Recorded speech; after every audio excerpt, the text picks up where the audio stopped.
So those of you who follow my Ruby's Rambles Facebook page will know that yesterday I didn't have a very good day. I had a few seizures, I was unable to go to work. Luckily I have an amazing team of colleagues that picked up the slack for me. I felt so guilty for letting them down at the last moment, but it had to be done. I mean, I didn't really fully recover until about 10 p.m. last night. I mean, people think that epilepsy is just about the seizure, and it really isn't. You might initially have like a burst of adrenaline and you feel fine, but it does catch up with you. And in my case, every nerve and muscle in my body feels on fire. I feel like I've got a head full of cotton wool. I can barely lift my head off the pillow without being in intense pain or confusion. My speech is slurred, people assume that I'm drunk. The only good thing to come out of it really was the fact that I had the best night's sleep that I've had in a while. And today I feel fine. I actually feel better than I have done for a few days, so I actually think, after speaking to my neurologist on the phone that deals with the epilepsy, I actually believe that the last week or so when I've been feeling really run down and crap is probably because it was the build up for the seizures.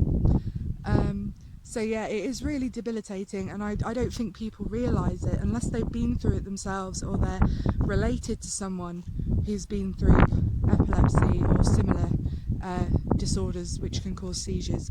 I don't think they realise just how debilitating it is. It's not just about the seizure, it's the constant panic, am I going to have a seizure today? And it's also the symptoms before and after, you know. I mean, that if I'm right and my neurologist is right and me feeling really bad for the last week or so was related to the seizures that I had yesterday, then I've essentially had a week of symptoms and feeling crap, only to have a couple of petit mal or absence seizures. They weren't even full-blown seizures. So you can imagine how bad it would be if I'd have had a full-blown or grand mal seizure.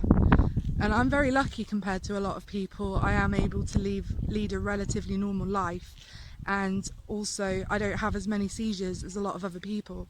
But I just think it's worth bearing in mind that if someone tells you that they're epileptic and you don't think that it's a disability or you don't think that it's debilitating, then think again. Because anyone who has witnessed or known somebody close to them that has epilepsy or a similar seizure disorder, anyone who's had it happen to them will tell you that it is really a lifelong ongoing illness, and it can have so many different effects on you that don't even seem like they make sense initially.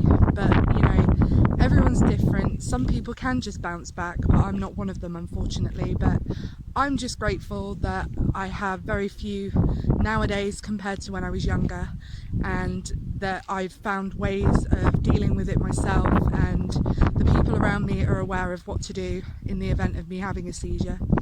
But I just wanted to say thank you so much to everybody who commented on my Facebook post. I'm feeling a lot better today, and hopefully I won't have another seizure for a little while at least. So yeah.